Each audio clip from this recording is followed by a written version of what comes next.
Joining us now to offer some legal analysis on today's stunning turn of events is criminal defence attorney Jami Floyd. Jami, good afternoon. Her defence attorney was outside the courthouse and he made a number of interesting comments. Let's listen to what attorney Ken Thompson had to say.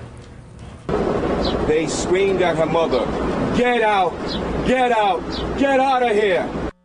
He went on to say that he believes the district attorney is laying groundwork for dismissal and gave great detail of the alleged assault. But what's going on here? Well, I think he's right about that. I think that Cy Vance is laying the groundwork for dismissal. I don't really see that the case can go in any other direction. I mean, there is a slight possibility that the DA could try and work a deal for Strauss-Kahn to plead to a misdemeanor, but I certainly wouldn't advise that as his defense attorney now that all of these allegations against the alleged victim have been made public. Why would you plead to the misdemeanor? So I think he's right. It's headed toward dismissal. And as her lawyer, he's outraged.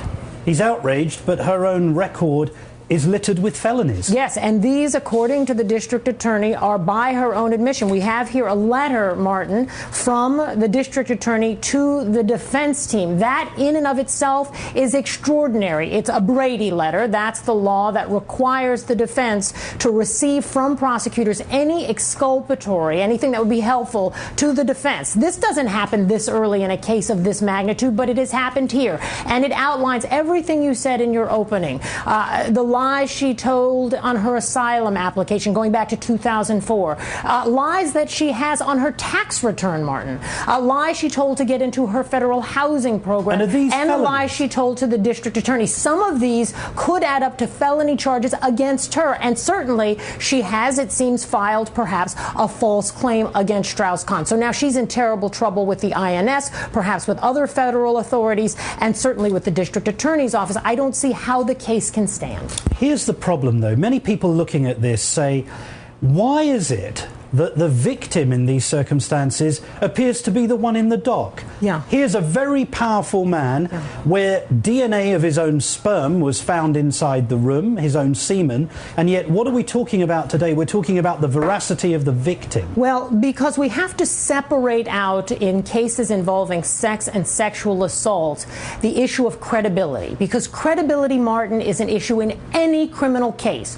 whether it's a rape case, a murder case, or any other kind of case. Let's think about the most boring of cases, a financial fraud case. Your complaining witness has to be telling the truth. They have to be truthful. They have to be able to withstand a cross-examination. We get very confused when we're talking about rape because we don't want to undermine the veracity of someone who complains about rape because we're thinking about what? We're thinking about all the other women out there who might need to come forward with real claims of rape, and we don't want to discourage those women.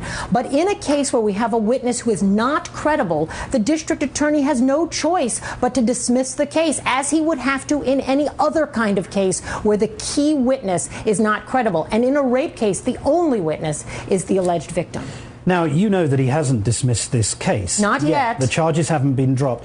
Is there a sense of prosecutorial pride, almost an attorney's arrogance, that he doesn't want... Cyrus Vance does not want to have egg on his face, does he? Right. Well, look at how much they've invested in exploring, investigating this case, and yet you're saying the case is over. Well, there are a few things going on. First of all, I think they made some mistakes in this case, political, if you will, mistakes. They did a perp walk they didn't need to do. That was received terribly in France and even criticized here in the United States. They stood on the steps, Cy Vance himself, of the courthouse, talking about the strength of the case when we now know the case has virtually no legs. So there's that. But to his credit, he investigated the case thoroughly, of course knowing the defense would do the same, but he did investigate it thoroughly, and it looks like he'll put an end to it before we go through a long, drawn-out litigation. We're only 6 weeks in.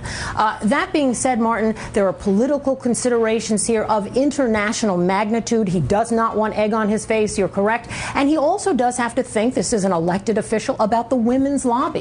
Women already, as suggested by your earlier question, are going to cry foul and, of course, are very concerned about the implications for real rape victims who might want to come forward, need to come forward, and be concerned, especially if the suspect is someone of significance in power. So given the presence of DNA, are we therefore supposed to conclude that there was a consensual sex act between the former head of the IMF and a poor hotel maid? Well, this gets back to the question of presumption of innocence and reasonable doubt. We're really not supposed to conclude anything unless we're in a court of law. And the mistake that I think was made in this case by prosecutors was leading us to conclude things that had not even been litigated in court. But you'll remember we talked on this very set about the careful wording of Ben Brofman, one of the lead lawyers on the defense side of this case. Many things can be concluded about semen, if you will, DNA is the more politic way of putting it, but we were talking about the presence of semen in the room